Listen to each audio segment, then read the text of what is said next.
Hey, this is the shack the dentist built, and I'm standing in front of my little Ford truck here, and I'm getting ready to do a new project. I'm going to build a porch roof, and I've got one long 16-footer.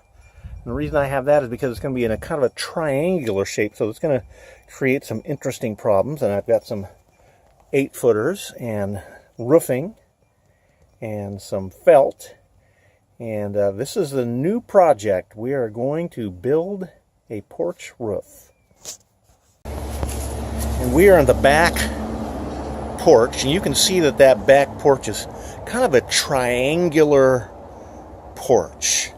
So what we're going to do is we're going to go up here and we're going to try to match that somewhat with a triangular overhang. And it's going to be kind of fun. We have to cut the gutter off in places and remove it to create our own little triangular porch. I'm stretching a line, and the first line I need is I need a line to tell me, where my roof truss is going to end up on the wall. So I want to check the clearance to see how tall the porch is going to be in this end. And what we've got here is we've got a 7-foot, approximately 4-inch clearance.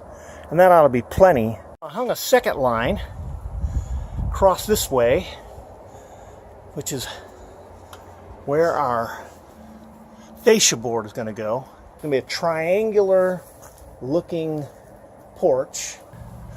What I'm going to do is I'm going to put my speed square right even with, it's even with the back side of this truss. And I'm just going to happen to do it on the wall right there because that's even. And I'm going to look up there. I'm going to see what my angle to cut is. And I don't even see it there. It's 312 or 15 degrees. So that's what I'm going to make my first cut for my first board. That same cut, 312, 15 degrees, right here. And the board, I'll cut that, put that up. Board's sitting there. Got a helper screw over there and sitting over here on a helper screw. And I've already drawn a line following that so to get that particular angle. And we're off to the races, getting ready to cut it and put it up. Now we're going to check and see what the angle is here. Turns out that it is a 9/12 pitch, or 37 degrees. What I need to do, I'm going to have to cut this up at that 3/12 pitch on this side, so it's a compound cut. Set at 37 degrees, and we're ready to cut that baby up.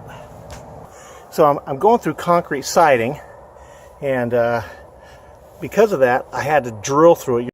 Now I need to remove the gutter. I'm not going to remove all of it. But what I am going to do is I'm going to use my favorite saw, the oscillating saw, and I'm going to remove the gutter. Now we got to remove the rest of this gutter, and it's a little tougher to do that. I got the gutter off in one piece. Came down pretty easy. This is really a two-man job, but what I've done I put a helper board up in here and started a screw there, so it's in the right place over there. Set that on my ladder over there, and now I'm going to go up and screw that end up, and it'll be in place. So one guy can do a two-man job.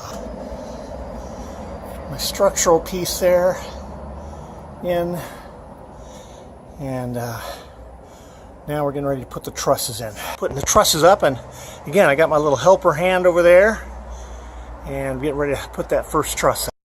This plywood underneath here is so rotted. I'm going to replace about 1 foot of it. And so what I'm going to have to do is I'm going to have to take this roofing up top. As you can see, I've got framework done. So we need to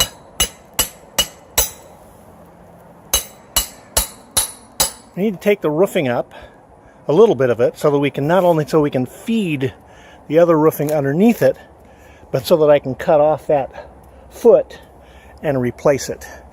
You can see the damage that's been done to this roof over the years. A lot of moisture back here, and so I've got some of it cleaned off. I'm going to clean off a little bit more, and we're going to replace the last 1 foot of that sheeting. We got the sheeting cut off. We're going to have to cut off some of those tails. We're going to put some cripples on a few of them down at the end there, because they are not good either. And we'll get ready to put the sheeting back on. Alright, well, we're starting to get plywood up. I have a couple pieces up, as you can see from underneath here. Getting ready to cut my 3rd piece. Got it marked.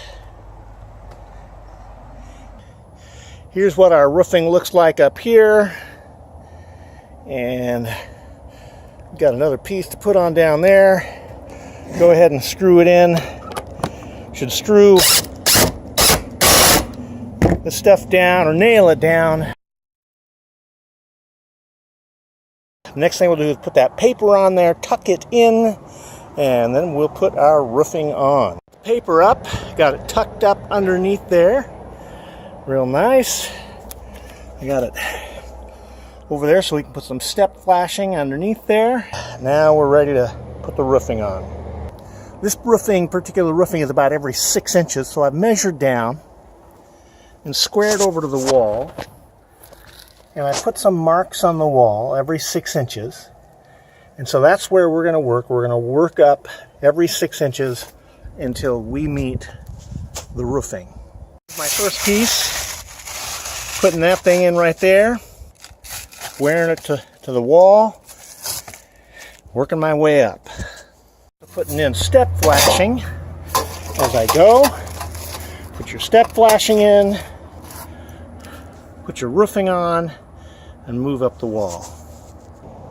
I'm checking to make sure that my lines are 6 inches apart, and you can see that right here I'm exactly 6 inches apart. And there we have the roof.